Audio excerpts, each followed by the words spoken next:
Welcome to another episode of The Spill. I'm Seth Yarber, and today we'll be talking about North Korea, a meteor shower, and a fire in a petting zoo.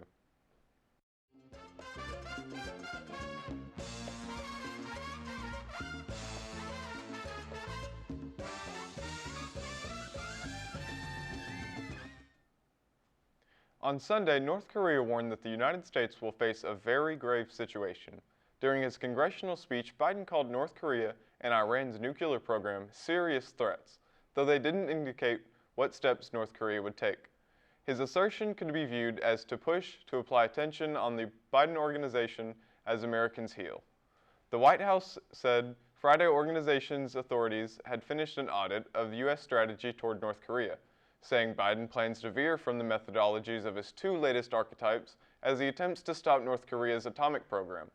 Press Secretary Jan Psaki didn't detail discoveries of the survey, however, proposed the organization would look for a center ground between Donald Trump's stupendous deal and Barack Obama's essential tolerance approach. Grab a blanket and a lawn chair and get ready to kick back and bask in one of the most breathtaking sky events of the spring season. The Eta Aquid meteor shower is set to happen before dawn Wednesday, May 5th, coming from the debris from Halley's Comet, according to a report from the USA Today. Although the meteor shower is slated for Wednesday, reports said there could be some meteors in the sky May 4th or 6th. As well, you may see glowing trains from the meteors if they're traveling at high speeds, consisting of 148,000 miles per hour, which can last for several seconds or minutes. In other words, it is suggested to avoid city lights and find a nice shaded area for best viewing purposes. Enjoy with family and friends as you watch the magnificent viewing of the Eta Aquarid meteor shower. A fire caused significant damage to the petting zoo at Nakalua Falls Park in Gadsden, Alabama, during an early morning fire on Sunday, May the 2nd. A spokesperson for the city said the animals in the main barn building were lost to the fire. There were several other buildings and pastures with animals that was not affected. When the responding firefighters arrived, Chief Reed said they found them in a barn fully engulfed in flames. The city estimated 75 animals, mainly reptiles, birds, guinea pigs, were killed in the fire. Authorities said a full investigation into the fire will be conducted by the Gadsden Fire Department and the fire marshal. Wallin will not be invited to the Billboard Music Awards. This comes after using racial slurs and having a party with no coronavirus precautions just a few days before he was scheduled for a Saturday Night Live appearance. His career has taken another hit, however, after Dick Clark Productions, which produced the BBMA Awards, announced even though he has 6 nominations, Morgan has been barred from the BBMAs. Everyone has a favorite teacher or two. If you want to give them a gift, then you're in luck. This week is Teacher Appreciation Week starting today, May 3rd to Friday, May 7th. It's time to say thank you to your favorite teachers and show how much you appreciate them. If you want to give something special to your teachers, the stable has special offers all week, like coffee for $2, extra gum for $1, Walker Valley Palms for $1, and a very special Friday offer of donuts for $1.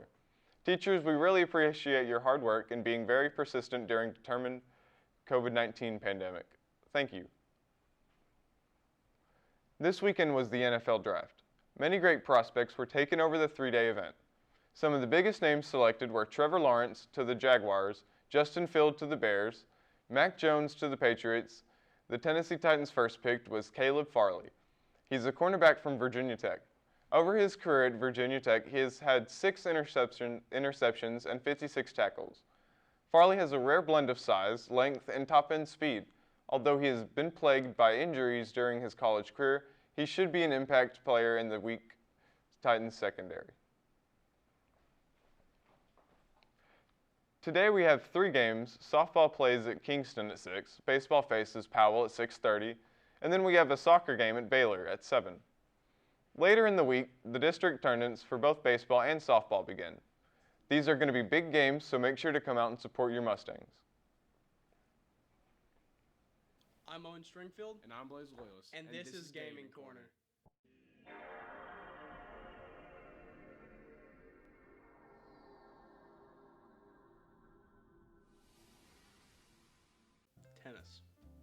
That's it. You guys like tennis?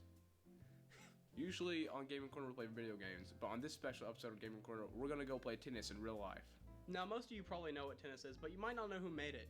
His name was Walter Wingfield, and he originally called the games Sphere stick. The origins of tennis can be traced all the way back to the 12th century, in fact, relating to a French game called Palm, or Game of the Palm. The first time tennis appeared in any Olympic event was in 1896. It was removed from the program, though, in 1924. However, it was brought back 64 years later. I think tennis is a really fun game to play with, any of your friends. And personally, I'm not the best at the back and forth, but I am pretty good at serving, so that's where I tend to shine.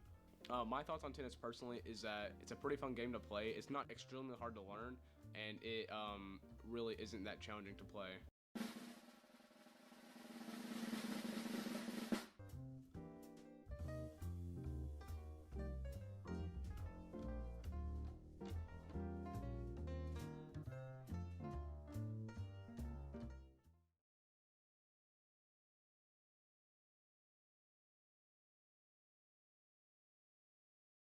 I'm Owen Stringfield with Weather's Weather, and this is your daily weather forecast. Today we're looking at a high of about 80 with a low of 65. Tomorrow we're looking at a high of 75 with a low of 60. On both days we're going to have a high chance of rain with winds up to 11 miles per hour. Now let's go back to the studio. Thank you for watching this episode of The Spill. My name is Seth Yarber. Have a great day, Walker Valley.